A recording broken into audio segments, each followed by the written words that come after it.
Welcome back to the Sophia Files. It's been a good week, I feel, for the most of us generally. How are y'all feeling today? Good. Pretty Good. good. Good. Excellent. Excellent. Well, we'll get introductions going. Ariel, tell us about you and what you do. And then we'll go to Danica and Melissa. Hello, everybody. My name is Ariel, and I am the Lunarclair, and I am going to start focusing solely on mediumship. Awesome. Interesting. Danica?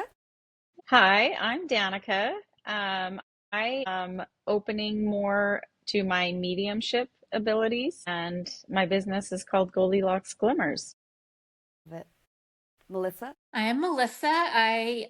My business is Rising Phoenix Medium. I am really wanting to go more into energy work. I'm a nurse by trade. I teach, and so I'm probably going to be going into something that uses all of those talents. But right now, I just do the fair circuit, and I'm in the Pacific Northwest. So if you're up here, give me a call. Yay! Also, Ariel, why are you going more into mediumship? Are you scared? Okay. No, not scared. Okay, so I think really it's like, how do I integrate everything? If you want to do it all and experience it all, like, how would you consider it? I think it's hard for me to put a label on exactly like what That's I fair. want to do. Yeah. That's fair. Well, the benefit of the four of us is that the way we were trained, right? I was trained the exact same way that I trained you guys, and it is exactly through the guides always first. It's one of the reasons why we'll never fall on our face no matter what we do, so long as we're going through them. Because even if you don't feel the mediumship the way that you have sometimes, you can always just be like, I can't feel anything, guides, which we can usually feel them. Just tell me what's going on. I don't feel grandma, but grandma's here. My guide just said, So you're never going to be without any of those things. In fact, shouts to Marcel, the good medium. He's here in DFW. But he is one of the people that I remember first saying to me that he's not a psychic and that he is. I remember that so firmly that was the decision he'd made. And it was really because he was a self-taught medium. So he had those gifts from a young age. He became good with them, but there was never any training around how that's. If you can drink from the water of mediumship, the river of spirit, you can project outward too. It goes both ways. You know what I mean? So if you have a gift in psychometry, you're going to be able to be a medium. If you have a gift in mediumship, it's an interconnected web. And you guys are very specifically, and I was too trained in a way to where we went straight to the source of the river. We don't have to go sit in our compartment later on down our own particular stream, right? So, but I see what you're saying. I just thought you were like, oh, interesting. I don't know. No, I completely understand. Anything, everything. Yes. Okay. So we have an interesting conversation today. We're going to cover the Sophia codes, which is fascinating. Oh, by the way, and for anyone who's a new listener, we remote view and channel on topics. So we kind of step out of our own energy because we don't have all the answers, obviously, and we let spirit speak on these things. And that's one of the most beautiful things because we always find out something new. So the Sophia codes, auras, and they do want me to throw DNA with that. So auric fields and DNA codes, since that's sort of mirroring those two things, and then animal communication. And then we're going to cover the topic of mission and purpose. And my guides are saying that was very similar to our last group question too. So it's interesting because we do keep feeling a call to that. Talking about relationships, especially like when our parents get into relationships, how do we explain that? Because I have somebody was wanting to know about that. And then sort of integrating hidden consciousnesses. So we're going to be talking about it all. So let's start with first the Sophia codes. And I'm going to, if I can, let me see what they want to do. No. Okay. They want me to go last because I probably know the most empirical data about it. So we're going to really ask our guides to sit with us closely. Guides, guardian angels. And Melissa, I'm going to let you start with this topic. Gosh, I don't know anything about the Sophia codes. That's okay. My guide says it's just another pathway of information to travel, and that's what I got. And let's dive in a little bit to travel. What does that word mean to your team? By the way, you're right on it. It's going to, do not feel like you're not getting that correct. Yeah, so the analogy he made with me, he's like, when you're in a circle and you play the telephone game and you whisper to somebody else, he said, yeah, it flows from person to person. It flows through the collective consciousness, but using the codes is like sending a postcard with the information instead of just hearing it through the telephone game, because that can distort the message. Yes. And another phrasing for what the postcard really would be is think about like a geometric sequence because one of the ways that I would describe energy is it has a geometric shape, right? We can feel when something's angular and constricting or whatever it is. The geometry is very specific. That's one of the reasons why it's concealed within that, so to speak. Ariel, I'll let you go. So the way that I'm seeing it also is a way, or like a means of life. It's almost a direction in which we take and the path where we connect with others, and just kind of seeing it almost out in like ripples. And Danica? That's interesting you say ripples, because that's what I'm being shown is like specifically numbers that are like floating through, like, think of like cosmic looking, and they're like floating like this. And it's like the information is being passed, but it's like other realms. That's what I'm being shown. Perfect. Okay, I want to ask you guys, what are you feeling when I add the word of dimensional release into the equation of how would that relate to the Sophianic code? Dimensional release. Melissa? This is a tough concept. My guide is trying to put it in a way that I can understand it, and I'm having a hard time with it because he's really trying to get into the concept of time and how we see it and what it's not. So he kind of got like this like big PowerPoint spread thing that he's trying to get across to me, and I'm like, okay, that's too much. Simple it down. And also don't forget, we can offer our mouth as a channel, right? If it's too hard to try and copy what's on the whiteboard, we can allow them to speak through us, if that helps. Because sometimes when my words get caught up, I'm just like, you guys say it. I can't. He says this goes beyond the reality that you can comprehend. It is applicable to other civilizations, other life forms. It is the coding for everything. It is the math language between us and everything else. He says there's no part of existence of transmission of information to others that doesn't depend on this. Excellent. Ariel? I am wondering if it is more of when we have something extremely hard and they just say, give it to the universe or give it to God to handle. It almost feels like that unburdening of oneself to release those to others who are more capable of handling or processing those issues. I love that because that's absolutely a spoke on the wheel of what that would encompass. Danica? I'm feeling that it's where we're at in our timeline right now. The release, the dimensional release, that's what's going on right now. Okay, so the code is essentially it's a classification of a soul. So if our souls all have the ability to add ringlet like links, but think in a three-dimensional way. So these linkings, right? We have our internal song, and we grow that, and we know that, right? And that's part of our journey. But then what winds up happening is then we start to link with each other, or we start to interlink with something that's a little bit larger, that has more of an agenda base, and that has been almost privatized. So in other words, it's almost functioning like a title. So if you were to call a enlightened feminine, you could call it a Mary Magdalene. She held within her that Sophianic code. You would essentially have Sophias, right? We would be the ones that would bear the burden of the knowledge.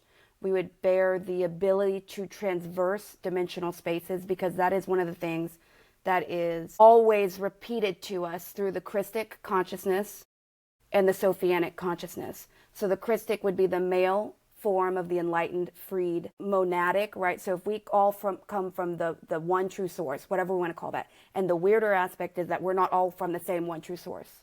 We can sit in a plane, and our particular monad collective of humanity will have this origin, almost like a GPS coordinate back to source. And then maybe this other different evolution that's much more what we would call alien. They will have a different collective. But no matter what, the first way that we could be oppressed is to have the knowledge of our geometric code concealed and the distortion of it. So when you trade around and resonate with the Sophianic code, you're actually technically, we would call it breaking free of chains, but if you, they're actually showing me you're adding more links to somebody else's geometric structure. So you're actually adding so that they can regain their knowledge of infinite nature and also free themselves from boundaries that they don't understand they're enclosed within, right? So one example would be a Christic soul, a Sophianic soul, would be able to act almost like a lawyer for trapped souls. And not only would we probably be able to act in that lawyer-esque way of like, no, these are not yours, but there would also be the ability to break down energy at a level that not every soul has. So there is a real understanding that this energy is knowledge, and I almost said cheat code. They said they don't like that. They said it's not a cheat code. It's an earned code so that you are passing through keys. And the other aspect would also be, should you engage with like a demonic energy, they would almost treat a Christic or Sophianic soul with respect. There would not be the taunting, because the other recognition is that we are more real than them. And though we would never go around and just destroy energy just because we don't like the way it feeds itself, we wouldn't really do that, right? But should we find an improper perpetration, we would have the ability to really disentangle that energy because of the nature of our soul and the things that we have done through this lifetime and through past lifetimes that have built a structure. The other thing that they're saying too is that Sophianic coded individuals work in tribal energy, and we interlace in groups of 12 is what I'm feeling. So there's also something that's very unique about always that there's the 12 and then the 13. The 12 make the 13th. So there's something about that is actually and that's why it's coveted. That's why they act like it's so special. That's interesting. It's almost like the dark energy, because they cannot interlace in this way. They can't ever get to 13 in that same way. That's why it's always bastardized. How interesting. Okay, that's the other thing. One thing that you will always understand as well is that if there is ever the emergence of what we would call a Christic energy, there will always be an incarnation that is also honoring the Sophianic. So it's almost like we think of Christ as being embodied of the Christic energy, or Krishna before him, or Buddha, like whatever that is. There has always been a feminine that arrived here in flesh and blood in the same way.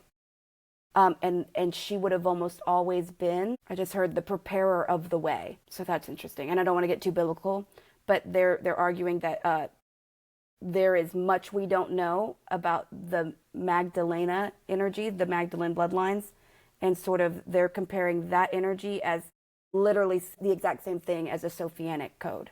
The Magdalena code, or that's all the same thing. It's basically the mastery of the feminine, but in a very specific way, because like Melissa said, there are other ways to master energy, right? It's just kind of a choice, and it's a choice of sacrifice.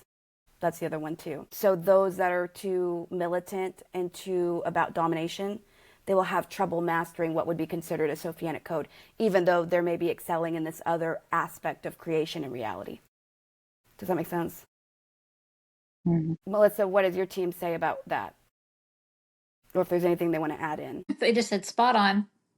If you were to embody and encapsulate the Sophia, this original energy, there is a lot of grief in the way that creation has been burdened and perverted. And so in that grief is also forgiveness, because it is technically, in her perspective of her doing, that things were created improperly. So when you want to get hard on yourself and you want to be frustrated with what you do, the Sophianic code is kind of there to say, there is no room for this. For me to be able to be free, I had to forgive myself. For you to be able to be free, you have to as well.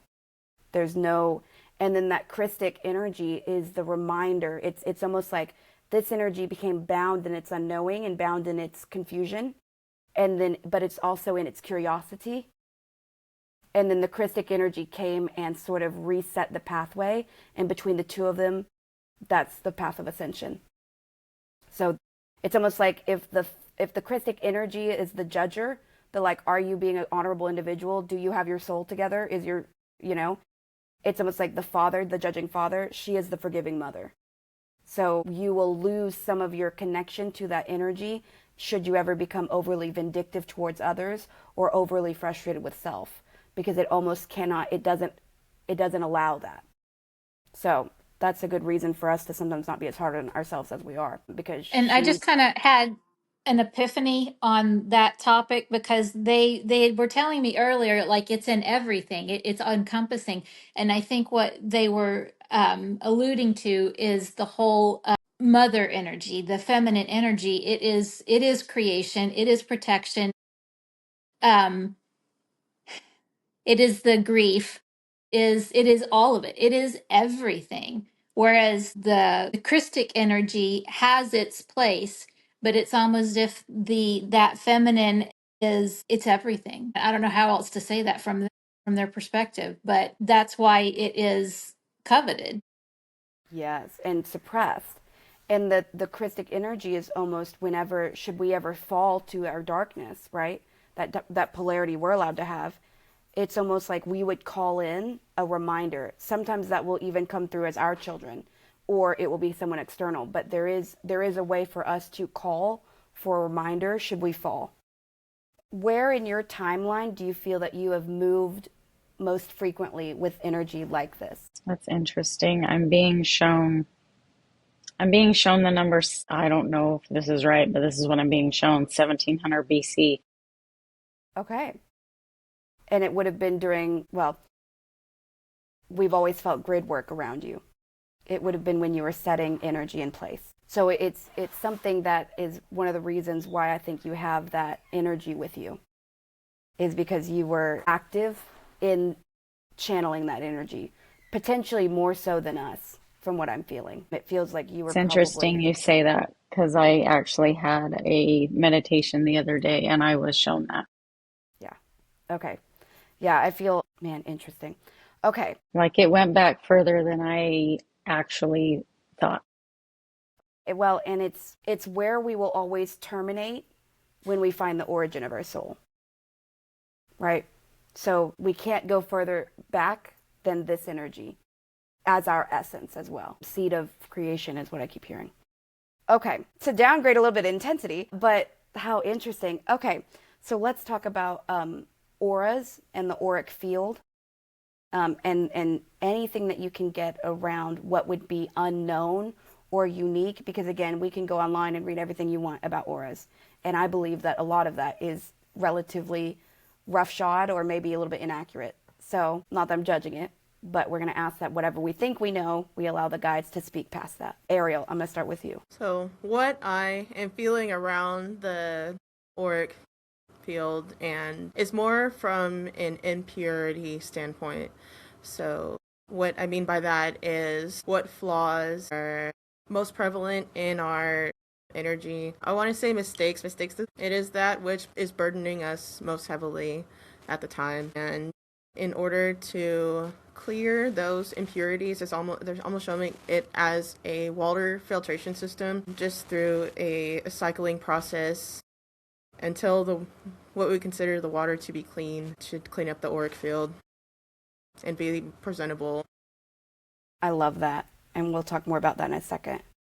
Danica? I'm being shown that auras are like, so everybody has their unique frequency, and the aura is like the color of their frequency. So it's like it shows almost like where they're at on their journey of their soul. There can be different like splotchy auras, or like brighter auras, or like pink auras or things like that, and it shows more of the story of the soul, is what I'm being told. And Melissa? The analogy that they were giving me is it is like your skin as you get older, and it shows the wear and tear, and it shows what you've been through, and anybody can look at you and see you've got a scar on your face or you have burns, or they know what you've been through, and the aura does carry that. So somebody who is astute at reading an aura would be able to tell you had this trauma in a past life, or today you're just, you're feeling a little discombobulated. So let's see if we can smooth out that energy field. So yeah, I think you're both right. Different aspects of the same animal. Yes. And Ariel, what you were talking about the clearing it with the filtration. One of the things that I always love is if you've ever done any kind of meditation with Terry, she will talk about energy coming out from the crown and flowing down like water back down and reuptaken into your root, right? So that's the torus field that we're running. And we have really 3 areas that run independent toric fields. The up here, that kind of crown energy, but really it's its own emitter, the chest area, and then the gut. So that's when you can get really discordant energetic fields when one is shut down or one's not being honored, or if they're in high conflict. The other thing is that, when we talk about feeling energy that we don't want to feel, we're walking through the grocery store and suddenly you're seeing something that you don't really wish to see. More often than not, it's because somebody is what I consider sparking out from the top, almost like they can't even control anything. They have no sense of energetic hygiene. So then they're, fighting with their wife in their head, and now you're seeing the fight that they just had. And it's like, well, I'm not diving into you, which means you must be sending out and emitting out into me. So that's one of the areas. It's an information field is the way that they want it the most highly classified. The reason that there is regret that people want to perceive auric fields as only in color systems is because that's like taking something that's 4-dimensional and making it 2D. So one of the biggest things that there's probably some irritation around is those auric photographs. Not because they're not fun, and I think they're really beautiful for people who don't really even believe in an aura, right? So it can be very introductory. But I think, they think, so when you get attuned to this work, one of the things that you'll find is people read auric fields massively differently. And it also depends on what you're trying to find out. So one thing that I've never found valuable ever is looking at somebody and identifying the color around them. One of the reasons really with that as well is because you can look so much deeper and you miss so much by just saying, well, I believe that green means this and that, because it's not really quite that way. Just like Melissa earlier, when we said, what color is it? You said emerald green. I said, why? Is it because it's that what they chose or that what you chose? And they said, well, because it was important to you. So again, if I look through my third eye and I see emerald green, if I'm just unaware, I'm going to think, well, that's your aura, and your aura would be emerald. And if I don't look deeper, I'm not going to recognize, no, this is an integrated energy that's actually outside of you, but also within you. And it's kind of in that non-dimensional zone, and so I can't really apply that to you. But I will probably always see that somewhere near you, should I choose to look. The other thing that my guides used a couple of years ago that was always very helpful is think about honeycombs, right? And think about somebody's auric field like a bunch of honeycombs, and some have lamps lit in them and some of them are shut down. So for instance, you lose somebody that you love. Outside of nowhere, your auric field is going to have a bunch of little rooms of grief, probably past loss, current loss, anything that looks like loss and abandonment, and those lamps will be on that day, especially if that's in your energy strongly. And then I might look at, and they're kind of like the lamps that can dim, right? So then I might look at you on a really good day, even though you've not healed more, and it's not that those lamps aren't lit, but you have other areas lit. Now you have enjoyment, joy, gratitude. So that's the other aspect of why we have to look at it sort of as these very meticulous moving parts in their own right, because that's how you can help people heal. Because when you look at them and say, okay, well, and here's another example too, just to add to confusion, the honeycomb is one way to see an auric field. There are some people who have a very unique way of seeing to where they actually see physical things on you. So here's an example. And I'm going to pick Danica. Okay, so if I were to look at Danica and I didn't know her, I see plated metal pauldrons on your shoulders, right? And they're almost, they're not spiky, but they're serrated. And I feel that that is probably something that you put on pretty early because it almost seems like that they are grown into your skin a little bit, right? So that's one thing I would say. Or the other thing I'd probably say is, if you don't mind, but I feel if I were to look, I almost see a locket and its hinges are a little bit broken. And for whatever reason, that represents some of your daughter. And it's not that she had a locket or you did, but it's almost like you don't open it because you recognize that the hinges are loose. And so you're almost like, I want to just keep it safe and closed. So you might find sometimes over your timeline that you've been surprised that you're grieving in some of its intensity and some of it not. Right? So I'm seeing that on your body, but I don't see that on your body. I don't do you know what I'm saying? So that's the other way. The other way that, for instance, I would see like this would be if you look into someone's auric field to see negative entities, right? Because if you don't look specifically in that more material sense, then you can't see, oh, well, that's a reptilian, or that's this or that, or that's this or that. For some reason, okay, around Melissa's neck, I feel that she carries anchors, but they're not her anchors. They're anchors that she chooses to uptake, probably from your kids or family. It's pretty, and so if I were to look at her, I would say, well, I feel that she's probably pretty burdened by the fate of others. That's not negative or positive, it just is.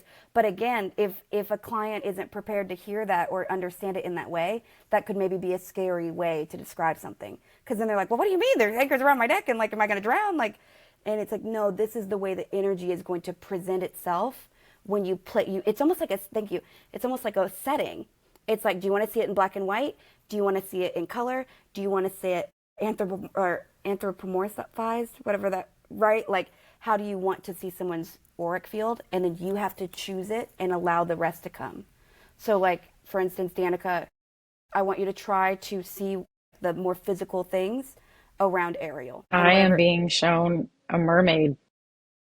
Definitely mermaid tail. Interesting. And let's dig into that. What is that about? It feels very like a motherly energetic field about emotions, like taking on emotions, helping others with emotions. Yeah. I love that.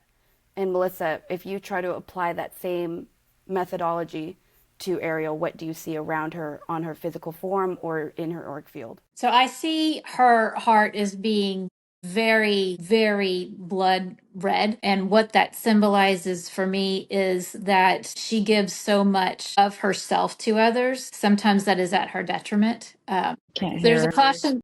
Yeah, Melissa, you're cutting in and out. I'm so sorry. It usually happens when you get into really high connection. Yeah. So Okay. I'm going to try that one more time. Okay. Sorry. Can you hear me? Do you hear me? Yeah, but it's a No? little laggy. Yeah, it like cuts in and out. I don't know what else to do here. I may have to. Last time I like a logged off cliffhanger. and then came back. No. Okay.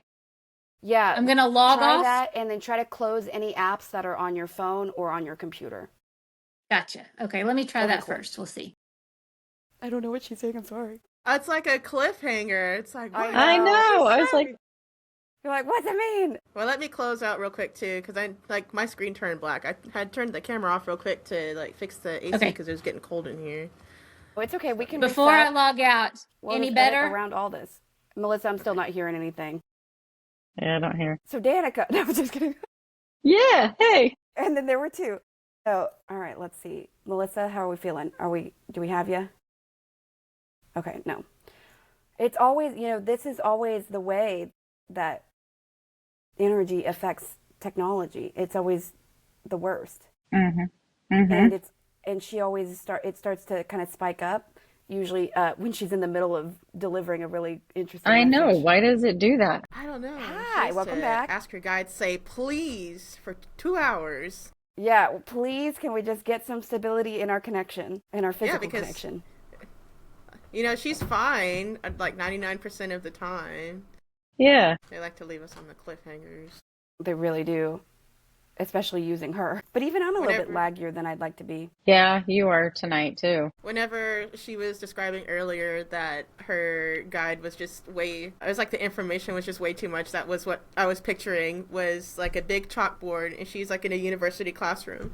And it's like, do you Yes. understand? Please tell me, do you understand? Just like furiously scribbling away with chalk on a chalkboard. Well, she'll always be very strong when she allows herself to kind of just feel it. But it's very usual for that to be a little bit, we all got control issues, myself deeply included. Does it make kind of sense what I'm saying when I'm talking about, like, yeah, you can read it in color, but you also might as well put it into a position to where you can describe it to a client or even understand it more fully for yourself. I don't really see the value in memorizing what the colors mean. I don't really even think that that's how it emerges from our energy always that way, but it's sort of a codex that people get used to using.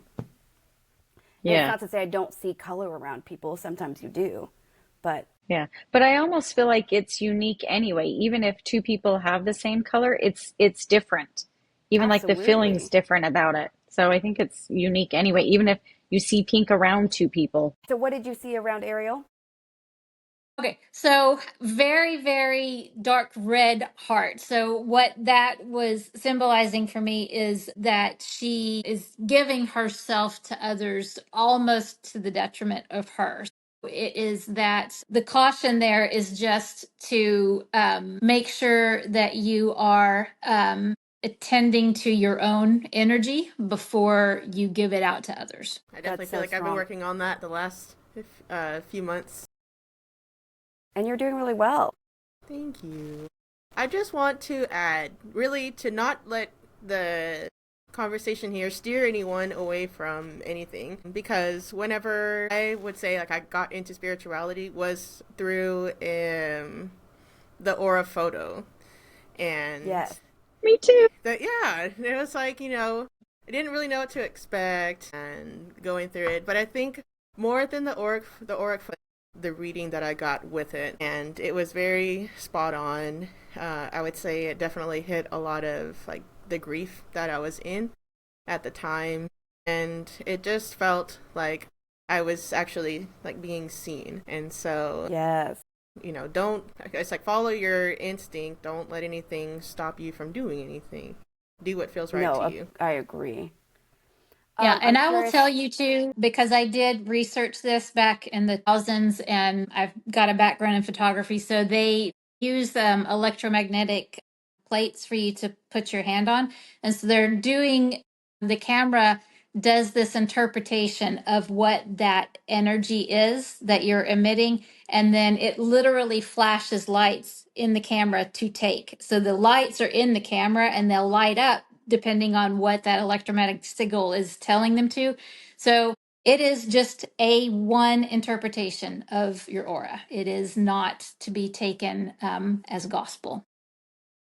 Well, and the other thing too, I'm feeling led to say really as well is, should people like us, this is for us more than anything, should you ever see an attachment in someone's auric field and they're not your client and it's not your business, I would very much avoid acknowledging it. Because there is always, it's like, why get your hands dirty? I know that sounds terrible, but there is always, it's like when you're walking down a busy street, you don't want the serial killer to know that it's the serial killer. There's some validity in sort of allowing certain things to be, because there's the other weird reality where sometimes it's terrible. Sometimes attachments are even allowed through the context of the guides for a lesson. So sometimes we would not even be allowed to clear it. Okay, out of curiosity, what do you guys see around my energy? Ooh, I'm being shown like emerald green diamonds, like all over. Interesting. That's interesting. And Melissa, pearls. Yeah. we love a pearl moment. I'm curious, what do you feel that those things are? You talking to me or Danica? Danica, sorry. Good, because I don't know. Well, it's interesting because I'm also being shown like a copper like shield too. Interesting. It feels like you have very high priced knowledge and you have a shield of protection around you. That's what it feels like. I can completely understand that, because what was weird was whenever I ask you that, they said these are for you to distribute. They're not like that I own them. It's almost like I'm just there to pass it to. Interesting. Melissa, I'll let you go, just out of curiosity. Okay, mine's boring. It's That's really okay. all I'm seeing is like this silvery cloud around you. And I think it's the same as Danica saying, like, that it is a shield. And I know you are open to us like working with you, but I get that don't get too close to me. Just arms let arms reach. Yes. So you're very you keep close to yourself is what I would interpret from that. Like you really don't want to give away more than you need to people because of what you know. Like she said, like Danica said, your knowledge is sought after, but also it can be a hindrance for you whenever you are trying to be real with people. Like you have that guard up, so it is almost so hard for you to get out of work mode and having to protect Yes. yourself, so it makes it difficult for you to be one-on-one with someone. That's so accurate. And Ariel, just out of curiosity. So, it's always, well, why this? So, the first thing that I had seen was a headdress around you, but it was almost like a skull. Not like human or anything, some animalistic skull around you. And then with bones going around also. And I don't see you with shoes on. And I think it is just for you to always be wild and to be free and to not let yourself become caged. And I guess caged within the confines of your own mind. If we're going You're down so the right. knowledge route. But yeah, just to allow yourself to remain wild and free. Well, thank you guys. I really appreciate that. It's always fun to kind of see what's out there in the energetic field, because we can't see these things for ourselves in the mirror always. Sometimes, though, especially in certain meditations, we can. And they're kind of showing me one. So it's really interesting because they're saying, oh, maybe we should do this for a class sometime. But they're saying if we were to meditate and go into a place of sacred energy and post up in front of a mirror in that space, not literally, we would get to see some of this stuff better. How interesting. Okay. I'm going to see if there's anything they want to say about auric fields anymore. Okay. Okay. This kind of falls into the area of chords, chord cutting, what chords are. And so I know that we've talked about that in class, especially around weaving our own chords, but there is very strongly, this is the unfairness of auric fields. If I'm obsessed with Danica and she doesn't even know I exist, I can still show up in her auric field. So it's one of the reasons why clearing and keeping cleared, especially in the online world, is super important now more than ever. And also helping if you have kiddos, doing what you can to sort of you can't see, there are ethics here. You can't cut someone's cord that doesn't want it. And most often, there's kind of an argument against cutting cords for somebody else anyway, because when they're done, they drop off like umbilical cords. So if we go there and cut it, there's a good chance that that's just going to reaffirm. We can aid in the process of cutting a cord, especially if someone's asking us to do that in our own energy. But we would really have to walk hand in hand with our higher self, because they are the ones who have the geometric knowledge to do that well. But, we know how to access our guides, so that's one of the reasons why we don't have to worry about this too much. But really just understand family members who are obsessed with you, maybe they feel like that you are not doing what they want. And through that cord that they built that you didn't really accept necessarily, energy can flow. So, I don't see any unhealthy cords in any of y'all. I'm going to be very real with you. I feel that there's probably, more than anything, we all bear the representation of kind of having some control issues. So we're going to have, they're kind of almost like mycelium that just kind of go out to the people that we love.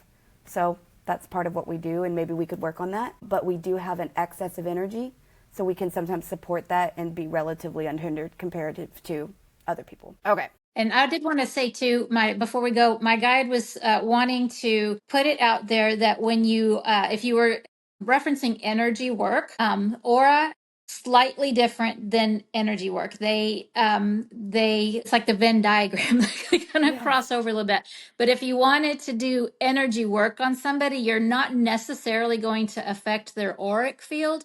However, you could that could be something that is an impetus to them improving their own auric field, if that makes sense.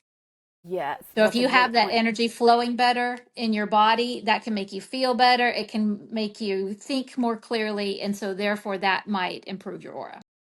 Yes, that is a great point because it is emitted from self. It's like a holographic field that has to be run by your own system. Okay, and then like that's a perfect example. And then through other people's energy work, we can potentially unclog the motherboard, or we can try, right? And then it's up to them to keep it unclogged to maintain that energy transfer. That's the other reason why magnetic healing is not what we do, because there's no need. We would trans-channel. Healing is always going to be the way that needs to be done, especially by people like us. Okay, and then animal communication. So that's always a fun one. And I want to Mine are right broaden it. here. Yes, Little I've got my meow babies. meows. Yes. And this one right here Hello. is the one I was going to talk to you about. Perfect. Okay, cool. Well, then let's get started on just the topic. And what I really want this to focus on is messages about the different animal collectives and how they work with us and how they work with each other. So that's going to be the first thing. And then we can go much closer down to the family of like, what are our cats thinking? Which ironically, Ariel and I talked about this a little bit during our class. But okay, we're going to just touch on the collectives and how they function because we are also an animal. We also have a collective. So Danica, I'll let you start. You're going to have to come back to me because I'm not getting anything right now. That's okay. If you want, try to call Mm-hmm. in a collective of preference. For whatever reason, I'm hearing for you horses. So maybe start there. It's interesting you hear Melissa. that. Yeah, there's definitely each of these animals that we can interact with have their own sort of like agenda or abilities or traits that they can help us with, or they have their own purpose for what their group. So if like, let's just say cats, because we all love cats and we know a little bit about cat lore. So these two are around me a lot, and cats in general have an ability to see spirits or see other energies that we don't. Whereas the canine energy is more protector and guardian. Very, I hate to say this, it sounds bad. Very simple, very open. There's no covering their intent. I'll put it that way.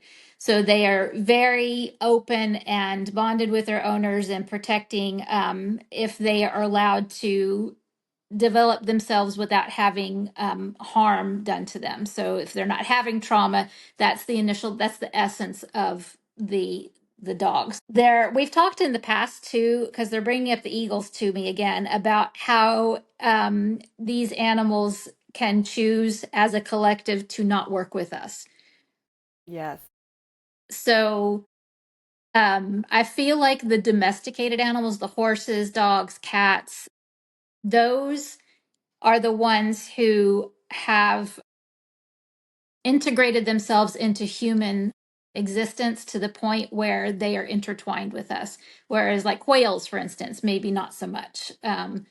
So, communicating can be challenging for the ones who aren't so closely related to humans, is what they're saying to me. Yes. That's a great point. That's actually an excellent point. We'll talk about that in a minute. Ariel, what are you feeling around this topic? To kind of maybe add a little bit more to what Melissa said about the cats, they are more for the unseen world. I know, like my cat in particular, she just runs around in the dark in the shadows, and she has her little perch, and I call her Batman. That is just more of how I feel around the felines, while the dogs are more of the physical world protectors. And with that, I mean more after our physical well-being, where they say that the dog is man's best friend. They will also, particularly with the weight of the dogs, because whenever you do have the larger dogs and they lay on you almost like a security blanket. So that's what I feel more around the dogs. And they wanted to bring up the deer, and with the deer being the natural shepherds of the world, and where we follow the deer tracks, we know is safe. Also, that's almost what I'm feeling, where when we see the deer tracks, we can trust that it's a safe path to follow and that they would never lead us astray or into any sort of danger. It's almost like leading us away from danger. Danica? So I'm being told that it's like a symphony, and that each breed, each different animal, each everything is like an instrument in the symphony, and some of them resonate with others and they can communicate with others, and some they don't go together, they don't interact, they don't communicate with each other. But as a collective, we need every different kind to create the symphony. And something about, it's funny you said horses, because I first heard workhorse, um, which is funny because that's what I used to feel like, and definitely hearing wild and free. Okay. So I'm wondering if you have any more about that. I do.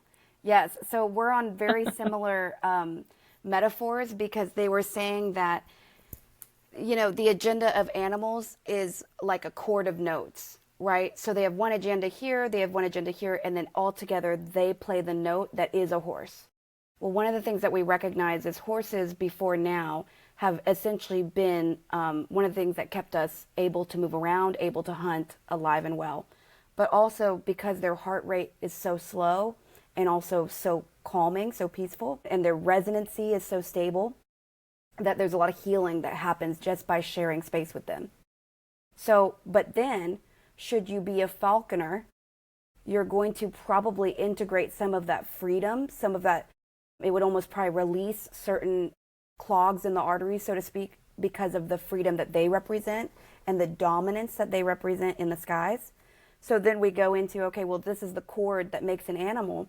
Then that's one of the reasons why they would be around us spiritually. So we go into that spiritual animal side where we see, okay, well, the reason that we would have an animal like that is because we are missing that chord in us. Chord like chord of a note, not chord like the, right. And so that's one of the reasons why should you, like say for instance, the bear energy that's with me. A lot of that is because of deficiencies in my childhood. So I'd be very surprised if I were without that in this lifetime, just because of the nature of my integration with it, right? But I might have another energy that is more, no, motherly is not the right word because that also applies. I'm trying to see what they'll pull for me. Oh, well, like a hummingbird, right? So very skittish, but very seeking and can be very dominant and aggressive, but generally speaking, just loves beautiful things and live and let live. So that energy is something that I admire, but you'd probably not see that in my energy. So that would maybe be a good, a sign for me, right? Maybe that would be something that if my guides brought that to me, I'd know, okay, I know I like hummingbirds. They know I like that. There's something to enjoy or to investigate. With the horses around Danica, I do feel this just goes more back to, you've spent more lifetimes in an older time than some of us. And I feel that there has always been a very angelic relationship there. I don't know how to say that better. It would almost feel, I know this sounds crazy, almost a Pegasus-like energy, actually. And it is funny because, before we knew it to be what it was, Dallas was considered Pegasus City before Fort Worth, So there's a lot of interesting correlations to some of the placement there. Around Melissa, let me see. I do feel strong raven energy. That's what I was going to say. Yeah, I do. I feel very strong raven energy. And it would be it's not really serving a deficit of you, though, which is interesting. It is almost acting more like a guide for you to go towards, as opposed to, like, for instance, I lean on my bear, or Terry leans on her wolves. Ariel, what do you see around Melissa as far as animals? I would see something more, I say fierce and ferocious, but I just think of the lion around you. But not like a female lion, like the main lion, the head of the pack. Interesting. I love that. The emphasis on the mane itself that's what stands out about the lion. Because I'm bougie. No. I like No. I like to look good. No, and you do, girl. No, but it also feels like you will draw fire for your people. Almost like if someone has to go like deal with and be that front and center to receive aggression or anything negative. It's almost like you step forward to take that pretty easily. It's really, I do feel that energy. I also feel fox energy around you. So I felt that as well. I feel there's dolphin energy, and well, they're changing that. Hold on, let's go. It would be, okay, I guess this is weird. It would be the killer whale. It would be a whale. It's like, sorry to interject, but it's always like, well, that's so interesting. When I was growing up, I loved killer whales. Like, that was my jam, was, I always had the killer whales. And... Well, whenever I said dolphin, your energy got offended. That's why I was like, nope, it's not a dolphin. No, I was kind of waiting to see what you would say, because I was like, no, I think it's whale. Pretty sure it's whale. Okay. That's so funny. It's almost like you find dolphins effeminate in comparison. It's almost like they're just funny. Okay. I'm trying to see if, oh, well, here's the other aspect too. You can always connect, just like you can connect to your guides. Even if this is not a collective that you hold true, you can always ask for it to come forward.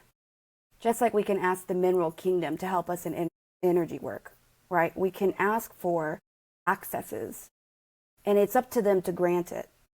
But we have lost the knowledge to ask. So an example would be like, if I'm feeling unsteady, or I need strong understanding of how to weather a storm, we could call through buffalo and bison energy. And I could just sit there and meditate on trying to learn all that I can, that collective is willing to impart to me. Or I can ask for them to stand with me, right? Because in every collective, there's always going to be the philanthropist, the charity worker. Those energies do exist in those collectives. I want to see if there's anything else you want to say about that. But I feel like, does anybody else have any messages around this topic? What was the reason for the killer whale? I interrupted you. I'm so sorry. But just, let me feel that.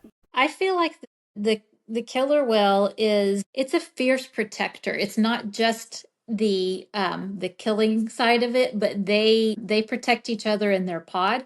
And you're so family oriented. I feel like that has a lot to do with it. So it still doesn't mean that you would not like kill for your family in terms of like that part of the aspect of the killer whale, but it is mostly just that you're going to protect anybody in that close family knit of yours. Like that is really important to you.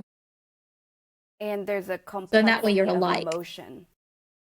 So that's the other aspect of the watery nature, and sort of they actually help you manage your emotional reality. I don't know this about whales. I don't really study, I don't know much about them, but what my guides are sharing with me is that they are some of the most complex emotional beings, and they have high empathy and very strong. It's almost like they just have larger abilities to almost hold different emotional energies. And they're showing it like a vortex of energy. They're showing me a spiral.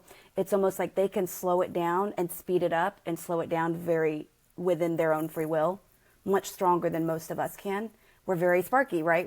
This affects us and then this affects us, and we can start to spiral.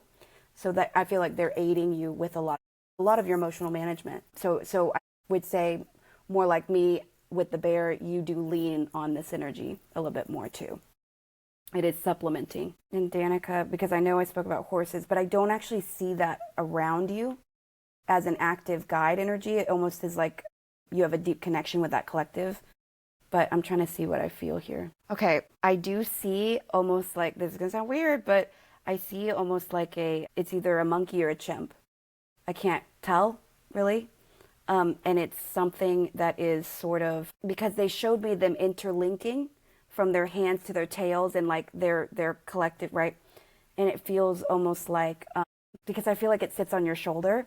It's kind of, I almost want to say it's a little bit the party animal, right? So I feel like there's a little, that's part of the energy that, because I feel like when you get too down or it's almost like that will kind of amp you up. So one of the things would also be to manage that, because they're very spontaneous energies. The other thing too, though, is they're showing me that they're willfully domesticated. I don't know anything about monkeys, I'm sorry, but this is what they're showing, is that they're willfully domesticated. And so you have pretty strong management of what, if you send something out, this is also one of the reasons why you could get yourself in trouble by surveying things that you shouldn't, but it almost like it acts on your will. It can be like a tool almost that I don't see in some of our guides. Is this anything that's resonating with anyone else, or am I crazy? Never crazy. No, I think the joviality of the monkey is a spot on. Yeah. But what else do you feel around her? Because I've felt fox around her before, but I'm not feeling that as strongly right now. I was feeling otter. I love that. Yeah, and to go with the linking, they hold hands falling asleep, and they have their special rock. So if you have like something super special to you, it's almost that like I don't gonna hold on to it, not let it go, but also appealing to that cute and cuddly nature. There we go.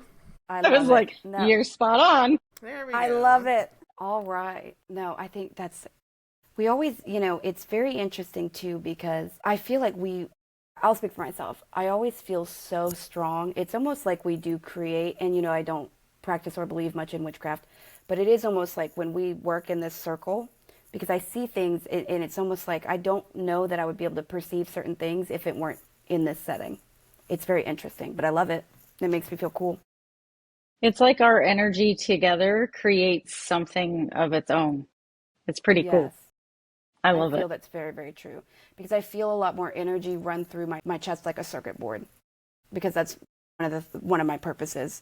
And so it's almost like I feel it's very, without being overwhelming. Okay, so we're going to go into the mission and purposes. And Actually, last before week, we go on, there's the funny yes, story that I was going to tell you. Okay, yes, please. I'm sorry. so I was in my bedroom, and because I have one cat that eats my bed, so I keep the door shut. And so anytime I do open it, they just all like want to rush in there. Well, sometimes they get stuck in there. I don't know, and they're hiding under the bed or whatever. So anyway, I was coming out of my bedroom, and actually, no, I had just stepped in. So I just stepped into the threshold inside the bedroom, and then I look down and I see my little black cat just zoom out. But it was like so fast. It was like a little black blur. But then I was like, I didn't hear anything. Do you hear them running? And then I popped my head out and no, my black cat is asleep on the cat tree. So my husband and I were Interesting. talking about this. Yeah, because it was most definitely a black cat. Like I could see that. So I was like, all right, because we have one of our cats that we've had will come and walk on our bed. And my husband has felt it because he was just like, wait, did you feel that? I'm like, well, what did you feel before I say yes? And he has. He has felt little kitty paw prints or footprints on the bed. So I know they hang around us and I know that they're here. But for that one, I was curious to see what you guys think happened with this little black blur that was scooting out of my bedroom. All right, I have an idea, but I want Ariel. I'll let you start, and then Danica after, because I don't want to pollute the well yet. I do feel like it was actually that it actually had happened. I almost see it like portals, like a jump in time. Danica, what do you No feel? negative, nothing negative. Oh, So Yeah, I it's don't just feel anything negative around it either, but I do feel like, yeah, that did happen. And you did see what you thought you saw. It does feel like almost like it spooked itself. That's what it feels like to me. Like it saw something or it like something spooked it. Like it, I don't know if, yeah, I don't know why. I feel that there's an astral projection side of it because That's I what I feel think that too. it was, yeah, I feel that it was your cat, but I feel that because she's shut out of that room, she will go into a meditative state that looks like sleep and then just join you because she's stubborn as all hell. Yes, she And she is. finds it And it's offensive that she's not in there. And then she's and almost what I like, oh, also you want to find, try a door? she's like, doors are nothing. I can go where I want to go. Exactly. But no, I think it was funny because when I called my husband, I was telling him, he's like, we don't, is there another ghost cat in our house? I'm like, I don't think so. He's like, I think it was her astral projecting. And I'm like, oh my God, I think you're right. So he was the one Yes. that came up with that. But anyway, it's a funny story. So I was just curious to see what y'all thought. Well, and I do feel that because I do understand what Ariel's saying. I do feel that there will be times, or there have been times that I do feel you're engaging in a residual astral energy.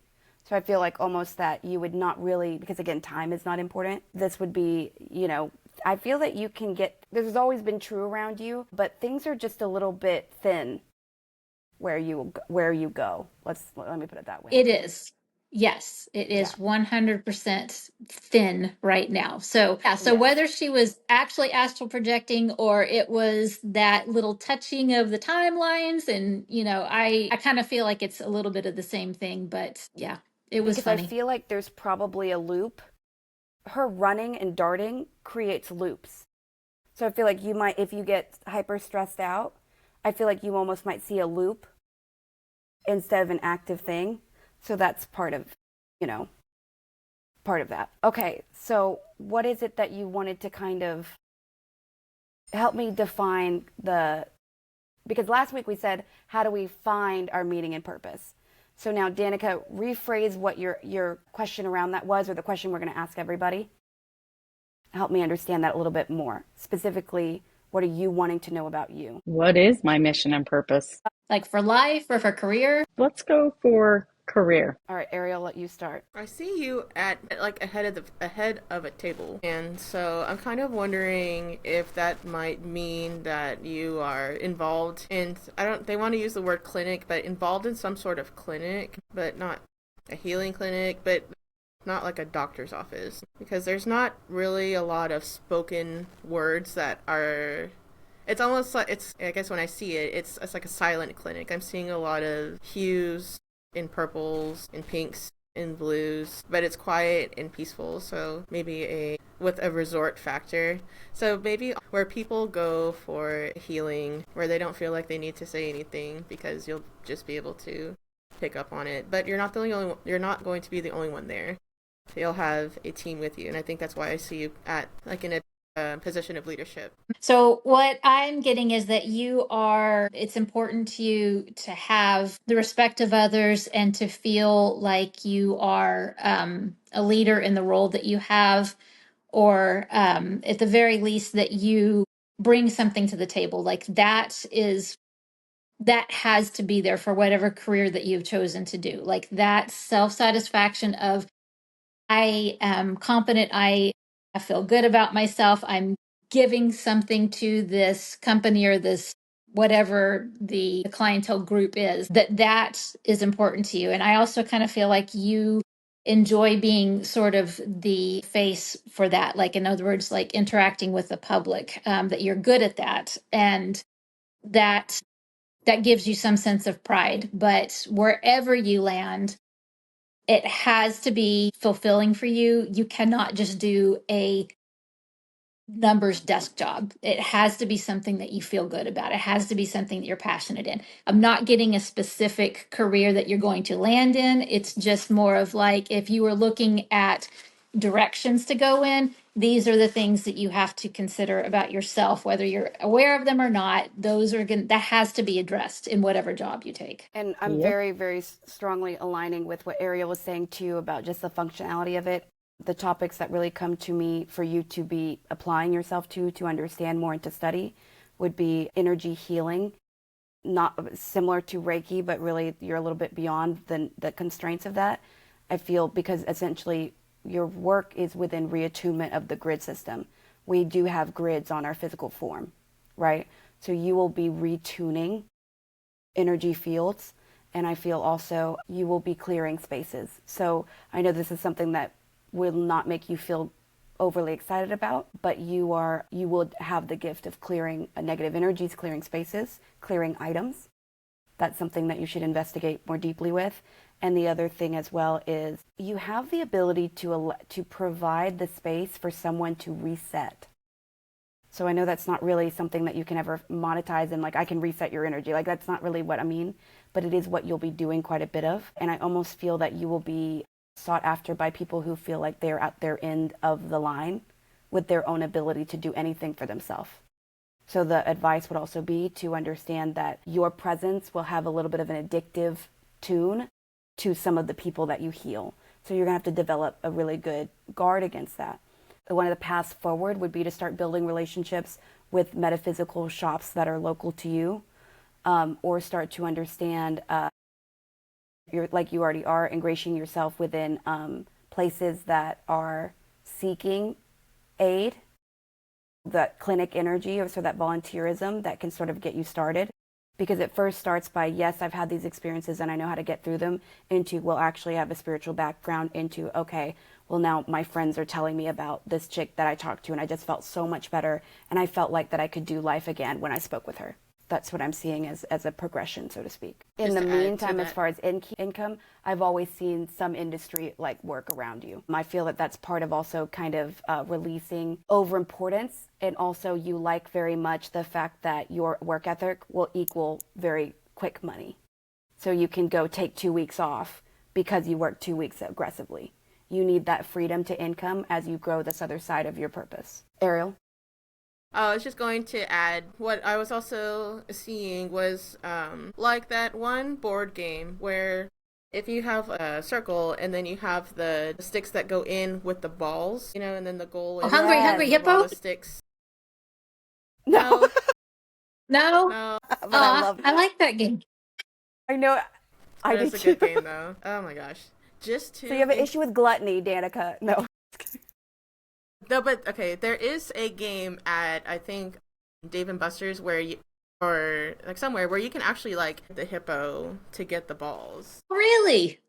It's like, That's cool. yeah, there's like a human sized hungry hippos. And that's for divorcees. No, I'm just kidding. I guess. Oh my God.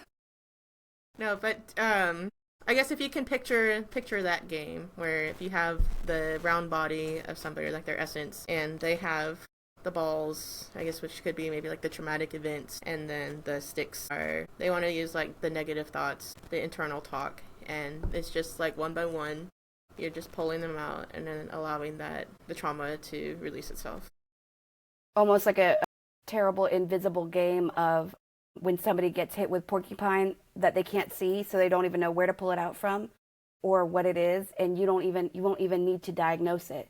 You'll know where it is and you'll be able to help remove it. So that is something that, you've mastered the seeing, the seer aspect, right? And the mediumship aspect.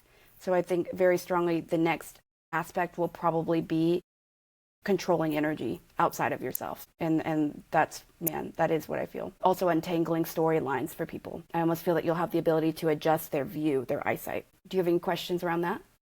How do you feel? No, I just find that fascinating because I just heard back from a place that I applied to be a volunteer for kids going through grief, and they accepted me. So that's awesome. Congratulations. Thank you. Yes. Excellent. Okay. Well, you're already on the way. And I knew that would Yes, pan I out. am. I remember you mentioned it. Yeah. Melissa, what Thank was your you. question? It's the same thing.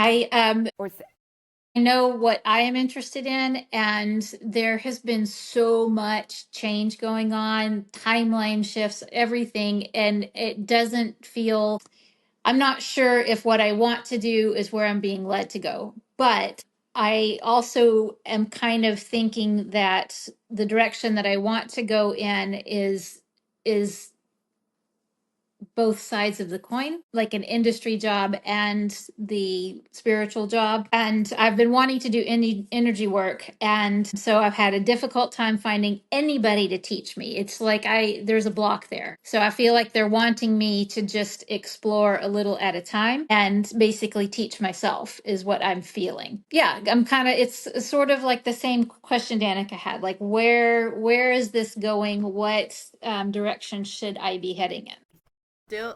Still see it as an orator, so as a speaker, and they're describing it as C-SPAN, so it would be something broadcasted, and so I think that's going to be one of your main focuses for some time. But whenever you started describing the energy work and not being able to find anybody to teach you, that's not by accident. I almost see you out in nature, but with your palms on trees, and to allow the energy to flow from you to the tree and the tree back into you in unison. If you want to do barefoot, I think it would add to it if that seems like something that's interesting. It's just connecting with the external, like with the outside nature, like closing your eyes with your hands on the tree and really opening yourself up, listening. Like I can hear the water in the background, and it's almost like the animals would come to you to aid you also.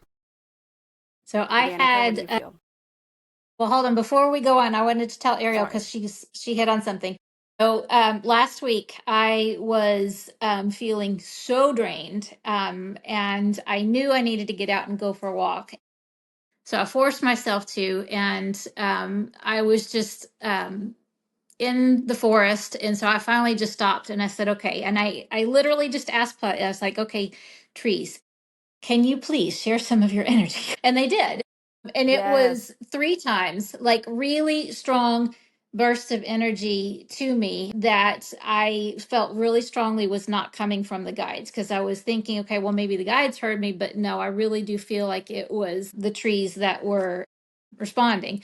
So, yes, I think there's something to that. It's almost like the energy that is going to teach you is at a different level than humanity. Would you say that that's fair? I think it's at a level that they can't comprehend. So And that's kind of we'll, what I'm I'll speak picking more up on that on. too. Yeah, that's kind of what I'm picking up on is I see you like it's almost like this power, like urgency, like you want to do it now. And it's like being blocked because your journey to get there is part of your soul's growth. And if you just had somebody show you, then you wouldn't learn what your soul is here to learn.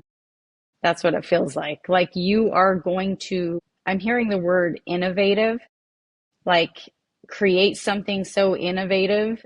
And it's, I see you in like your own space and you are like the leader there, but you have done all the research and all the work and everything that has gone into it to get to that place. And it is almost like you create something. It is healing energy, something, but it is so new that nobody else can show you how to do it. Nobody else can teach you this because they don't have the determination like you have to figure this shit out.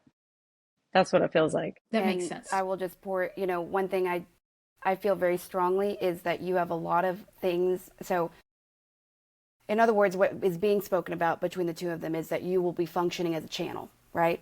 Because you're going to be utilizing something outside of yourself that is a healing force. That's what any energy worker is.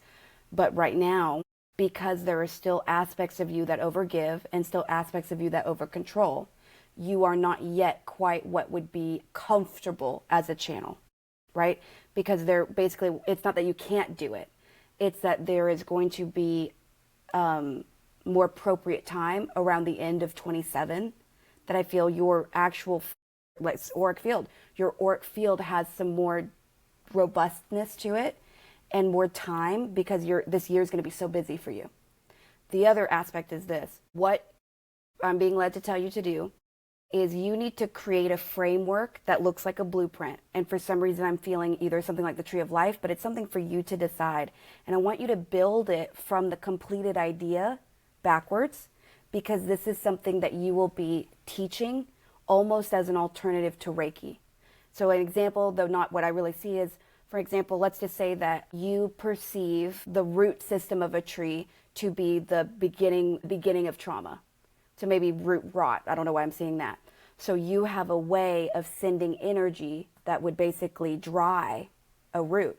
So that's one way that you would heal. But then there's another version where you would water it. And you have to understand the modalities of fire and water to be able to function through two hands is what I'm seeing. Almost like there are, and what I also feel almost is like it's temperament on command. So it's almost like your hand being able to learn how to cool down, like, because I feel like your hand over inflammation, and right now you would try to draw that into your body. You have to master the ability to transmute outside of your body. So that's the other aspect of it too, is it's almost a little bit dangerous for you right now. Does that feel accurate? Yeah, yeah, that makes a lot of sense. Yes, thank you. And I what I also see around you too is you mentioned the Venn diagram. So it's almost like what I see is you take all of these star points. I don't know whether showing it like, but a circle of stars, and it's different modalities of healing. And then you map them and their relationship with each other, so you see where they overlap, and you teach that mapping to others. So you're either teaching like a diagram of a tree, or you're teaching this mapping system. But no matter what, you're going to build your own system to describe it, and to utilize it, and then you're going to teach it, which is also the reason why you are forever a teacher, no matter which side of the road you're in. So if you feel bored, go out ask them, how do you want me to teach this? And bring something to write with.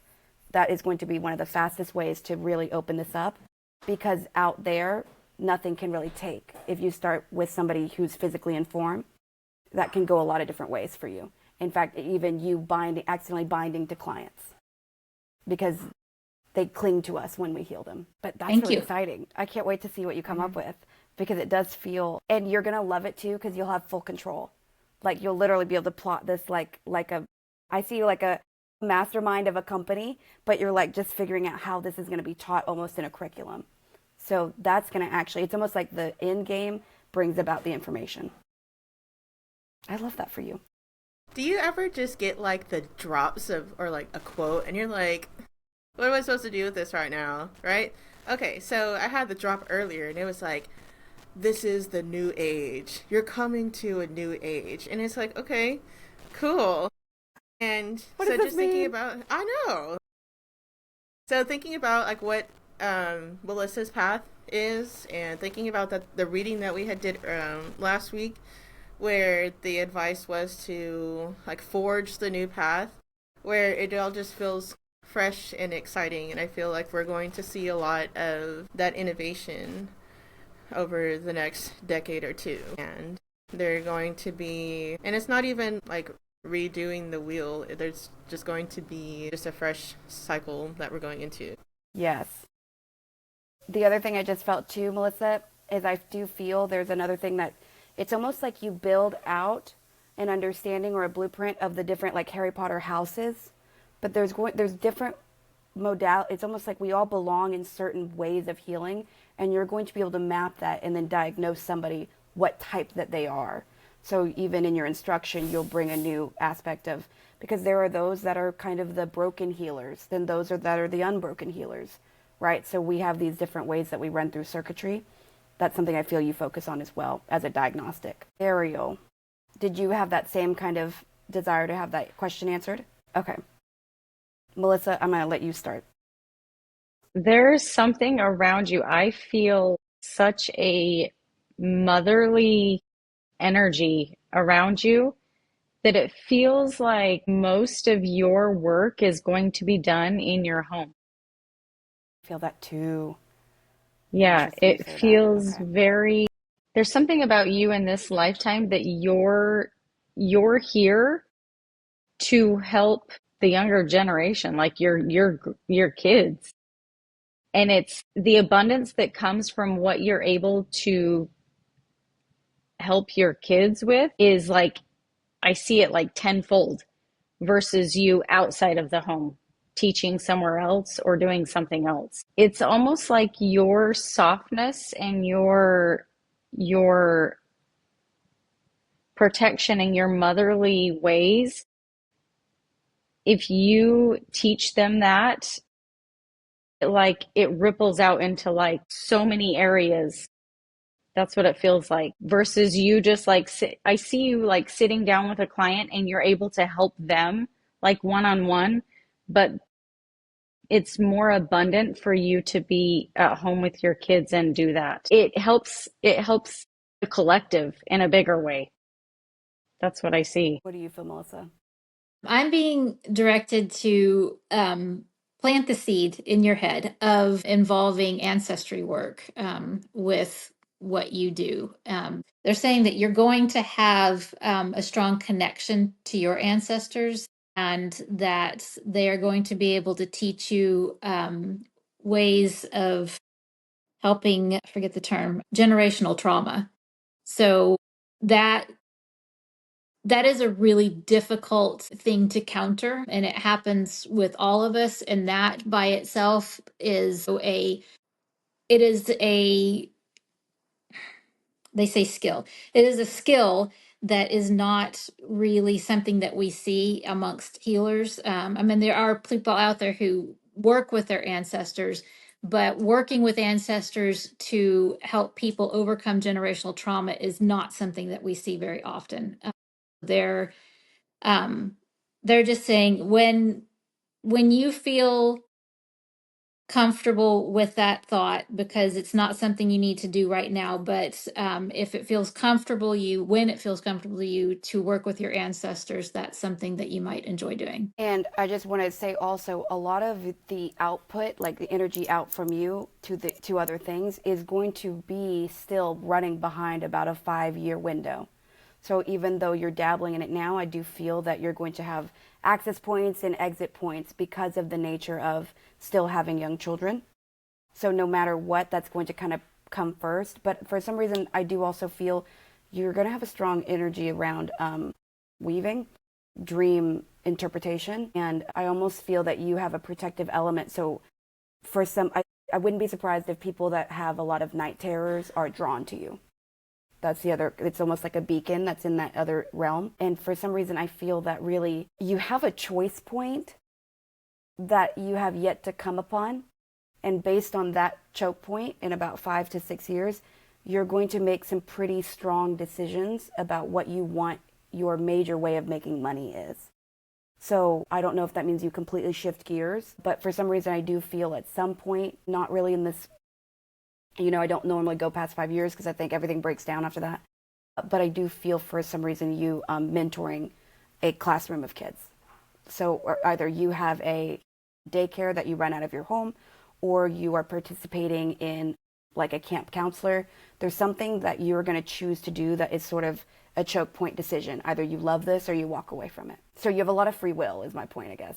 You're not as held to high contracts in this way, simply because I would argue that on some level, this is a little bit of a rest lifetime for you, because I feel that you've accrued quite a bit of strain. So there is some calming and some healing for you specifically just throughout this lifetime. Does that make sense? Does anybody want to tag on to that? No, I think that's pretty much what I feel too, is it's like a calmness and you are like emitting that out. Yeah. And you may turn away from certain aspects of what we're talking about and then re-engage with them like later in the generation below your kids. So again, you have these multiple choice points where you can always choose into or out of if something becomes overwhelming. That's one thing that's really beautiful about a lot of the free will I see in your energy. I feel like with some of us, it feels a little more locked in. So and for instance, when I begin the process of having any kids, that's going to also impact what I'm doing out in the expulsion of energy as well, right? But, we already know we're all healers. That's why we're here. I love it. I love how none of us are like breaking down the patriarchy. It's like we're just collecting souls. We're just like here to help, which I love. Yeah, because in 6 years, my kids, they'll all be done with high school. So I guess really that's what I felt it was. Yeah, you have a period of high change at that point and high choice.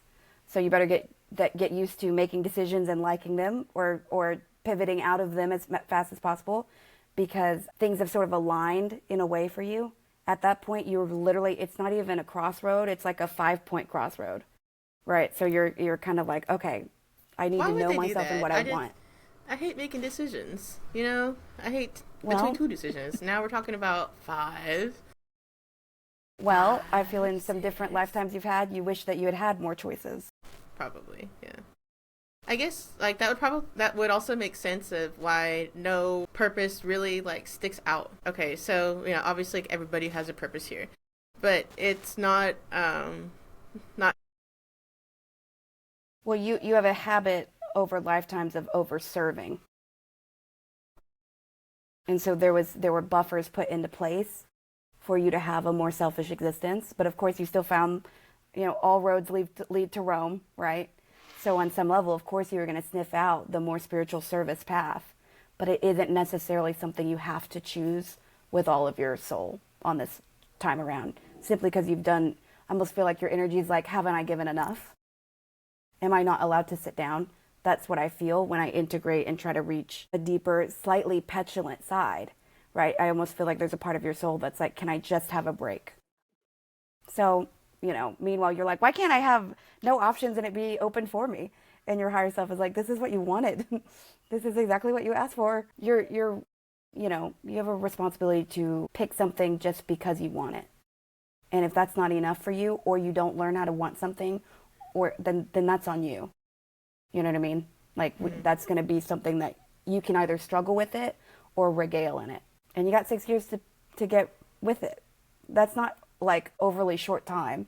You know what I mean? Yeah. Think about all the change that you've made in this one past year alone. Yeah. You're rapidly learning exponentially. You know, so I wouldn't even be worried about it. Just understand and get ready for it. Almost like you save for college. Start to learn to get really knowing of self, I guess, realistically, right? And that's going to be a progression really of about only 2 years. And I feel like the rest of it, you almost start to get anxious for it and chomping at the bits. So I don't actually think that you have trouble with it. You just got to align yourself to know that it's not going to just fall into you, because you have so many different choices you can pick. And the reason that they're not showing me those choices is so that you have to find them. But I think obviously you know one of them. Okay. But why? You know, when we talk about why? our childish tendencies with the guys, it's like, but why? Come on. Control. What's next? Yeah, I know. Safety, right? Lack of faith. We all have it. But we're all getting so much better at it. That's the other thing, too. So I feel like the we're not little stuck in kid the who's mud. like, I have hey, clients that I see every single time, and I'm like, y'all, you haven't changed at all. I feel like, tell me the Melissa, story again about how my life ends. Like, what happens in this life? I can't hear you now. Yes, that was my That's funny so story. accurate. Okay. No, that is a good point, because you know how you know it's going to be okay, but you just want to. Well, because my fear is that next week I'm going to be like, all right, guys, like, what's the question? We're going to be like, mission and purpose. I'm like, all right, you're cut off. No, but that's okay. Okay. And last question, just for me, it's going to situate around any information around sort of if there are hidden altars in my energy that I need to integrate, or information around them, and sort of having a little bit of depth in that. And I'll start with Ariel, actually. And if it comes through mediumship easier, then go there. The first question that comes up is why for you? Like, to you, like, for why? Because there has been a leaking of things that reaffirm to me that what I believe happened. And usually in fractured energy, it is sometimes not in the best interest to be unaware of those fractures. That would be the main aspect of it. I don't know that you integrating like previous times, it would have to be through various people, like various guides. I don't know that it's really recommended that it be you. Got you. That makes sense. Yeah, I just don't know what the benefit would be for it to be you. Because when you look at it from a scope perspective, there is it's like a protective element, but that protective element can only come from a higher place. So it doesn't make sense to undo the house. It just would be to err on the side of caution if you decide to, because you can decide to, but just not feel like you have to fix it. Mm-hmm. Danica, how are you feeling? Well, actually, a little emotional. Oh, I'm sorry. No, it's actually very touching, actually, what I'm feeling. I'm actually feeling you like your younger child, like you as a younger child, and you now integrating, like taking care of your younger self. Like I see you as a younger girl, and you going and like grabbing her hand and bringing her closer to you. And it almost feels like it's going to be very grounding for you. Almost like it's integrating a softer side of you, and it's going to bring more peace to you. But to do anything more than that is unnecessary. And it's almost like how we're wanting to know our mission or purpose over and over again. It's almost like that feeling that I have about you wanting to open that up and go there. Right. That it's unnecessary. Yeah. It's that forbidden fruit energy. And that's why I haven't, and why I've always let the guides kind of tell me. They've always said pretty strongly, not right now, or maybe not ever. But, and Melissa? Yeah, so, and I can sympathize because I've got this in my my little sacred space that I go to meditate, I have this chest that's got all the locks on it. So I asked my guides, I know there's something back there. So can you just bring it here and just leave it there? And we'll see what happens. So the younger me has not been interested in going there. So the way that I view it is that that's fine. Like for me, I do that risk benefit ratio and I just don't think that it's there. However, Perfect. my kids are grown adults. Had I been able to do that work before they were here, I think I should have, but back then I was not ready. So if you feel ready, I think that there can be some really positive good that can come from it. But it would not be an easy thing to do, which is not surprising for you. But I agree with Danica. I think that there is a huge potential for the positive side of this. So if you wanted to do that risk benefit, I think you have a lot to benefit. But it doesn't Well, feel like going back and integrating and going through everything that you went through. It feels like just like more of like here, I'm going to bring you here now, and I have you now. well, And even like you're even as we're protected now. talking, they're showing me that they have burned certain bridges. So there are certain things I would find no matter how hard I try inaccessible. And so they're saying, if you want to stand there at the edge, they're almost showing me like the "you shall not pass." Like you can stand here at this edge, but we've burned that. They're in sacred fire. They said we burned that bridge. You will be able to cross the bridges that we've left, and it's almost they're saying that kind of very sternly. So I'm going to accept that as true. And thank you. I know I've asked about this a little bit before, but I do feel like this is I don't plan to ask about this, especially after March 1st. But I just wanted to make sure I wasn't like avoiding it because I can be very avoidant of certain things. And I can be like, well, I'll just leave that up to spirit. And it's kind of like, no, I do feel like this is not, there are not things for me to really know. So thank you guys so much. Yeah, it's frustrating because I do see what Danica says, but I also agree with for me, like I let that little girl decide. I let her decide, and she's not ready. Well, one thing you guys don't know too is when I was doing the guide work with Terry, she had said that she was the only other person that she had seen with this instance in the guide system. But basically that I had a version of myself that was functioning as a guide, but from a younger age. Whereas for her, at the time of her abuse, she had had an older version of herself as a guide. And so that's affirming kind of what you're talking about, but I do recognize that I can't ever see her. She always radiates a bright yellow. And I think that she was present in the meditation I kind of did with Terry for that class that she does. But even then it showed up as like a yellow tapestry around a maypole. And I knew that's who it was and what was going on, but again, it's very elusive. So I probably need to do more work to make that connection more firm. But I love you guys so much. And thank you so much for always putting yourselves into these positions to help me, help others, help each other. I mean, that's just the beautiful work of what we do. And that's one of the reasons, hopefully, we never stop, But, okay, so let's decide what next week looks like to kind of give a sneak preview what jumps out as far as fun topics or intense topics. They don't have to be fun. The Age of Aquarius. Age of Aquarius. We got big energy. And I just had my Yes. 50th birthday, so I'm excited. Ooh, happy Happy birthday. birthday. Excellent. Thank you. Hell yeah. Age of Aquarius. I love it. Danica? I don't know. Come back to me in just a sec. Okay. Ariel? Well, let's keep the celebration going, talking about festivals. Yes. And I don't know why Festivals. Dionysus came up too. Okay, What interesting. the hell's that? It's actually the god of festivals and orgies and wine. Yeah. Yes. But I know why that's being brought up, interestingly enough. Probably about some files that just got released. My. And let me see if I can think of one. Ooh. The way I just heard it is, that sounds bad, but it's not. It's just bad in context of what we know. But you know how we say that there are dark principalities that govern and they can move in and out of human souls, right? Like they're spiritual problems. They said the principality of joy, and they want that discussed as a function to be used, so as a tool.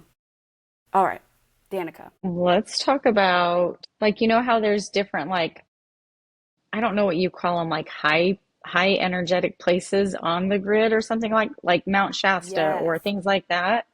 Let's talk about stuff Yes, like they're that. high places. Yes. And then by proxy, of course, we'd have to talk about low places. Awesome. High places, low. That's a fascinating topic, actually. All right. We have a fun conversation next week. Yeah. Let's do it. I will see you guys next week. And then I'm going to end this, but don't log out, of course. So see you guys next time. Thank you so much to the listeners for spending 2 hours with us if you made it this long.